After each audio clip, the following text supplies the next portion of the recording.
Hello दोस्तों, आपके अपने YouTube channel study with Rajni के करंट अफेयर्स के सीरीज में आपका स्वागत है।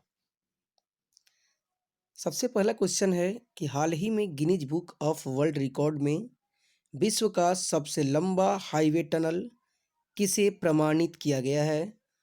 तो यह अटल टनल को प्रमाणित किया गया है। अटल टनल 10,000 फुट की ऊंचाई पर मनाली से लेह मार्ग पर 9.02 किलोमीटर लंबा टनल है।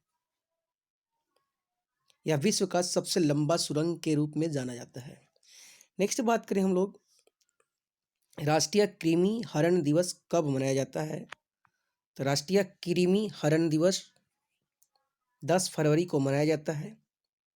यह स्वास्थ्य एवं परिवार कल्याण मंत्रालय द्वारा मनाया जाता है। नेक्स्ट क्वेश्चन है, विश्व दलहन दिवस कब मनाया जाता है? विश्व दलहन दिवस 10 फरवरी को मनाया जाता है। यह संयुक्त राष्ट्र के खाद्य एवं कृषि संगठन द्वारा मनाया जाता है। नेक्स्ट है, विश्व दलहन दिवस की 2022 की थीम क्या थी? तो युवाओं को अस्थायी कृषि खाद्य प्रणाली प्राप्त करने में सशक्त बनाने के लिए दलहन। नेक्स्ट है, संयुक्त राष्ट्र के खाद्य एवं कृषि संगठन का मुख्यालय कहाँ है? तो यह इटली की राजधानी रोम में है और इसकी स्थापना 16 अगस्त 1945 को हुई थी। नेक्स्ट है, संयुक्त राष्ट्र महासंघ द्वारा अंतर्राष्ट्रीय दाल वर्ष के रूप में किसे घोषित किया गया था? तो वर्ष 2016 को अंतर्राष्ट्रीय दाल वर्ष घोषित किया गया था। नेक्स्ट है, हाल ही में वित्त मंत्रालय में वित्त सेवा विभाग का सचिव किसे नियुक्त किया गया है? तो यह संजय मल्होत्रा को नियुक्त किया गया है। इससे पहले यह इस विभाग के सचिव थे देवाशीष पांडा। नेक्स्ट, हाल ही में एक नई ITITES की घोषणा किसने की है? तो भूपेंद्र भाई पटेल ने की है। भूपेंद्र भाई पटेल गुजरात के मुख्यमंत्री हैं। अब बात करें कि गुजरात के राज्यपाल कौन हैं? तो वर्तमान में गुजरात के राज्यपाल हैं आचार्य देवव्रत। नेक्स्ट है, माझी वसुंधरा अभियान की शुरुआत किसने की? तो सबसे पहले हम बात करें कि माझी वसुंधरा है क्या। माझी वसुंधरा का अर्थ है मेरी धरती और इसकी शुरुआत महाराष्ट्र सरकार के पर्यावरण और जलवायु परिवर्तन विभाग द्वारा किया गया है। अब यह चर्चा में क्यों है? चर्चा में होने का कारण है कि माझी वसुंधरा अभियान का समर्थन करने के लिए संयुक्त राष्ट्र पर्यावरण कार्यक्रम ने महाराष्ट्र सरकार के साथ समझौता किया है, इसलिए यह चर्चा में। अब क्वेश्चन होती है कि संयुक्त राष्ट्र पर्यावरण कार्यक्रम का मुख्यालय कहाँ है?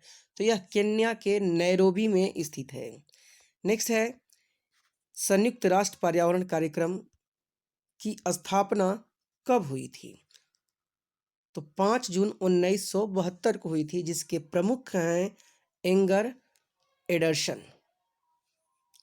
नेक्स्ट क्वेश्चन है, गोल्डन हब विश्व स्वर्ण परिषद के अनुसार 2021 में दूसरा सबसे बड़ा सोना खरीदार कौन है?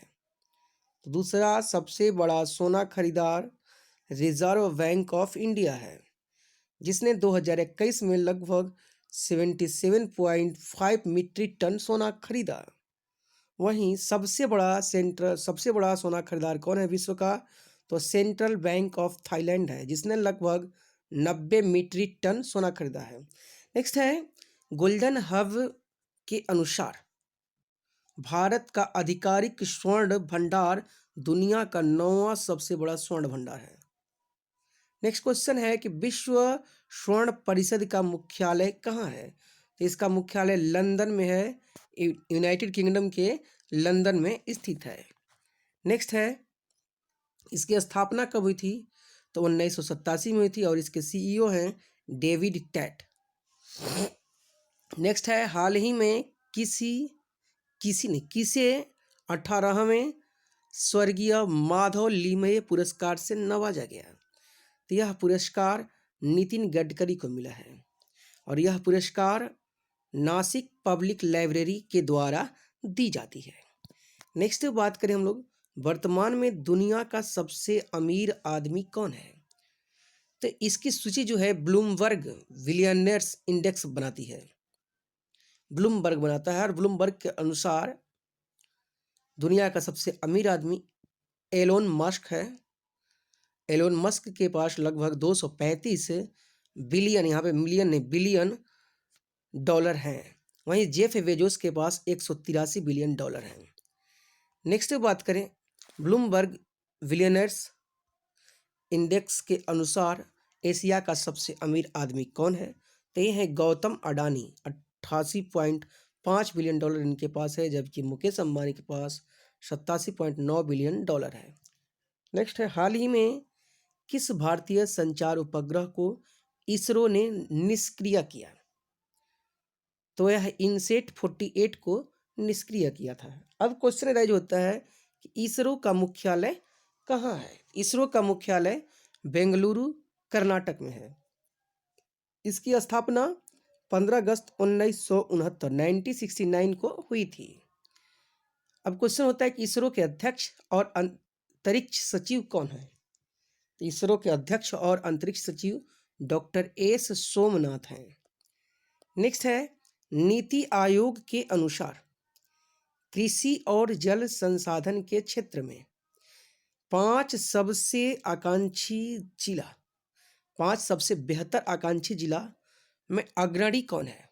तो सबसे पहले हम पांचों जिला के बारे में बात करें तो उड़ीसा का मलकानगिरी, मध्य प्रदेश का छतरपुर, जम्मू कश्मीर का बारामूला, झारखंड का रामगढ़ और बिहार का बेगूसराय इसमें शामिल है, जिसमें सबसे अग्रणी उड़ीसा का मलकानगिरी है। नेक्स्ट है, हाल ही में किस राज्य का कैबिनेट ने गैर कानूनी धर्मांतरण निषेध बिल 2022 की मंजूरी दी है? तो यह हरियाणा की सरकार ने मंजूरी दी है, हरियाणा की कैबिनेट ने। नेक्स्ट बात करें, हाल ही में एसएससी का अध्यक्ष किसे नियुक्त किया गया है? तो देखिए, एसएससी का फुल फॉर्म है कर्मचारी चयन आयोग या कर्मचारी चयन स्टाफ सिलेक्शन कमीशन, जिसे हिंदी में कहेंगे कर्मचारी चयन आयोग। और कर्मचारी चयन आयोग के अध्यक्ष नियुक्त किए गए हैं एस किशोर। अब बात करें कि कर्मचारी चयन आयोग का मुख्यालय कहाँ है? तो कर्मचारी चयन आयोग का मुख्यालय नई दिल्ली में है, जिसका गठन 4 नवंबर 1975 को हुआ था। नेक्स्ट बात करें क्वेश्चन, बिजली वितरण की जटिल समस्याओं को हल करने के लिए पावरथॉन 2022 की शुरुआत किसने की? पावरथॉन 2022 की शुरुआत किसने की है? तो केंद्रीय ऊर्जा मंत्री आर के सिंह ने की है।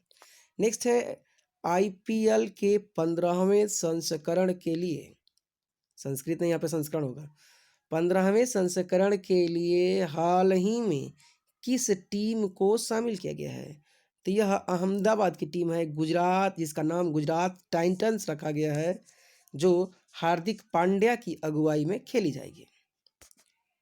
यहीं पे बात करें तो 15वें संस्करण में ही शायद लखनऊ सुपर जायंट्स को भी सम्मिलित किया गया है, जिसके कप्तान KL राहुल होंगे।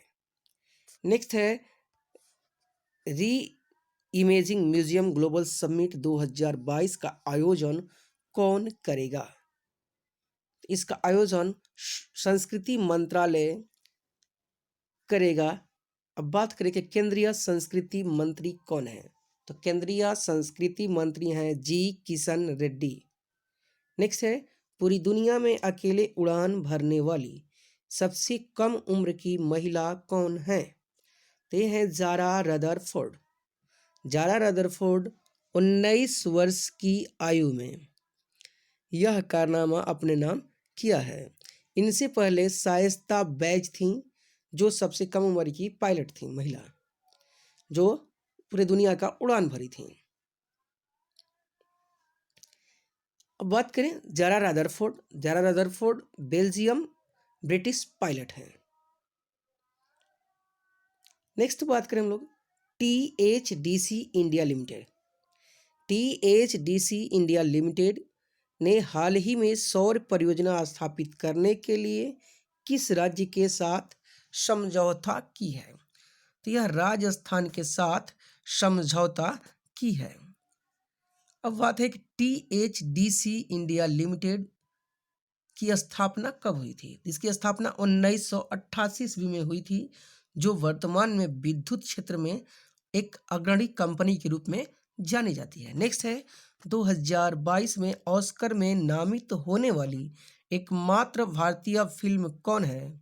तो राइटिंग विद फायर। यह सर्वश्रेष्ठ डॉक्यूमेंट्री फीचर श्रेणी की फिल्म के लिए इसे नामित किया गया है। और ध्यान रहे कि अभी तक भारत के किसी फिल्म को ऑस्कर अवार्ड नहीं मिला है। नेक्स्ट बात करें कि 94वां अकादमी पुरस्कार